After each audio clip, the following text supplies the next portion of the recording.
안녕하세요. 2020년 6월 1일 월요일 아침입니다.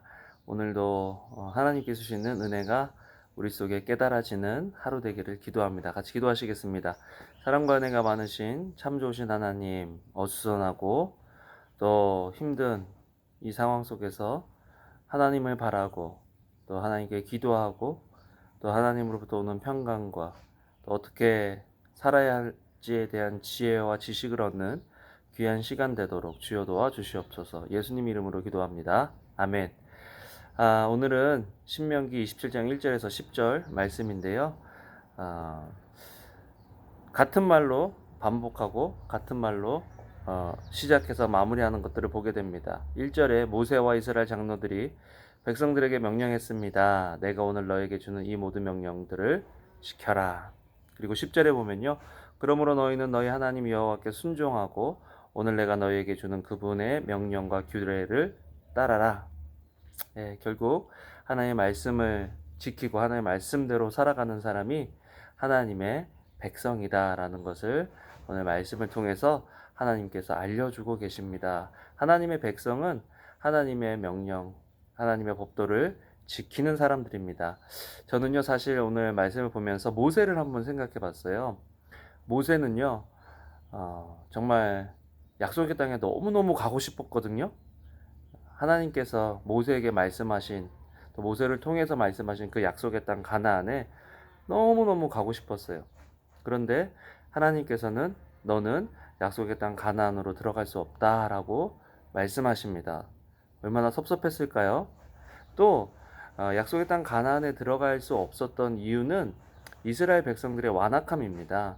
이스라엘 백성들이 계속해서 권위에 대항하고 도전하고 또 모세에게 불평하고 원망하고 또 그런 어떤 계속 그런 일들을 사역을 하면서 겪다 보니까 화를 한번 낸 거죠. 하나님께서 반석을 명하여 물을 내게 하라라고 말씀하셨는데 너무 화가 나서 반석을 친 거예요. 뭐 그 정도 할 수 있지 않을까요? 하나님 그 정도 할 수 있지 않을까요? 그런 생각도 해봅니다. 그런데 하나님께서는 그런 모세에게 네가 내 영광을 드러내지 않았기 때문에 너는 약속의 땅에 들어갈 수 없다. 얼마나 속이 상했으면요. 모세는요.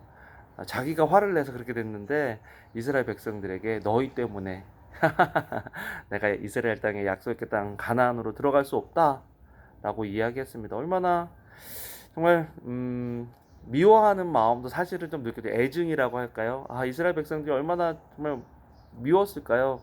얄미웠을까요? 너희 때문에 나는 못 가는데 너희는 들어가고.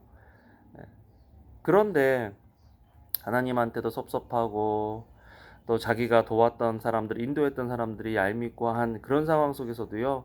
모세가 신명기에서 이스라엘 백성을 훈련시켜서 약속의 땅 가나안으로 들어가도록 훈련시키고 도와주는 과정을 보면요. 너무 훌륭해요. 하나님의 마음으로, 하나님의 눈으로 이스라엘 백성들을 바라보고 또 그들을 준비시키고 있는 모습들을 보게 됩니다. 여러분, 사실은요, 오늘 아침에요, 저는요, 뭐 가져올 일이 있어서 이렇게 차에 가서 뭘 가져오는데요. 그 짧은 기간에 갑자기 이런 생각이 들었어요. 정말 내가 원하고 바라고 있는 거 하나 있는데, 또 그것은 하나님을 위한 것이고 예배를 위한 것인데, 하나님 왜 그게 그렇게 안 돼요? 노력하고 애쓰고 심지어는 교회 재정을 투자해서 했는데도 왜 하나님 이게 안 됩니까? 원망을 비슷하게 좀 했었어요. 기적을 베풀어 주면 안 됩니까? 뭐 이렇게 하면서 좀 속상해 했었거든요. 그런데 모세는 그 평생의 소원이 이루어지지 않음에도 불구하고 하나님을 정말 성실한 마음으로 섬기고 또 이스라엘 백성들을 지키면서 하나님의 말씀, 하나님의 법도, 하나님의 규례를 지켜라 라고 하면서 자신에게 주어진 그 일을 감당하고 있는 모습을 보면서 저도 오늘 하루를 살아가면서 제 일생을 살아가면서 하나님 아버지께서 저에게 주신 그 사명이 있거든요.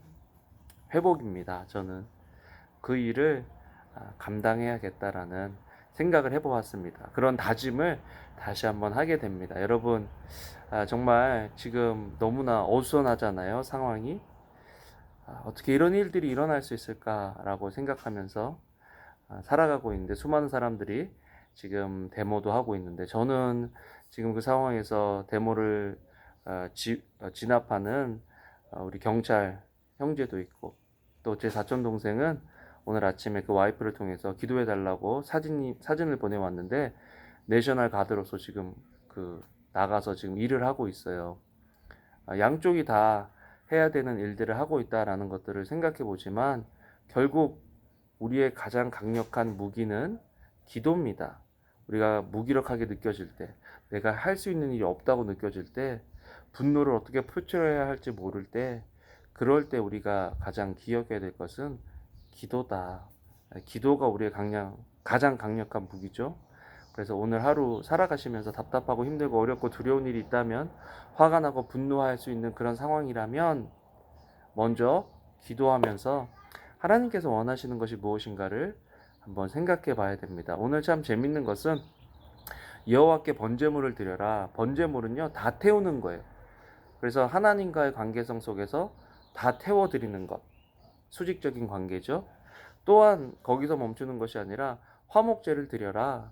화목제는요, 드려지는 제물의 일부만 태워요. 그리고 나머지는 주변에 있는 사람들과 나눕니다. 수평적인 관계죠. 결국 신앙은 수직적인 관계와 수평적인 관계 사이의 균형입니다. 오늘 살아가면서 나는 하나님과의 관계성 속에서, 또 내 주변과의 사람들과의 관계성 속에서 어떤 균형을 이루면서 살아가고 있는지 말씀을 통해서 점검해 보시고요. 오늘 하루도 하나님과 긴밀하게 동행하는 하루 되시기를 주님의 이름으로 축원합니다. 기도하겠습니다. 사랑과 은혜가 많으신 참 좋으신 하나님, 우리가 우리 뜻대로 되어지는 일이 아니지만 모든 상황 속에서 하나님 뜻대로 이루어진다라는 것들을 깨닫고 주님과 친밀하게 동행하며 살아가는 오늘 하루 되도록 주여 도와 주시옵소서. 감사를 드립니다. 예수님 이름으로 기도합니다. 아멘. 아멘. 여러분, 오늘도 좋은 하루 되세요. 한 가지 더 기도할게요. 하나님, 오늘도 시위하는 사람들, 또 그것을 진압하는 사람들 사이에 하나님께서 주시는 평강이 있도록, 이 사태가 평화롭게 잘 해결되도록, 하나님의 뜻 가운데 잘 해결되도록 은혜 더하여 주시옵소서. 예수님 이름으로 기도합니다. 아멘. 아멘. 여러분 사랑합니다.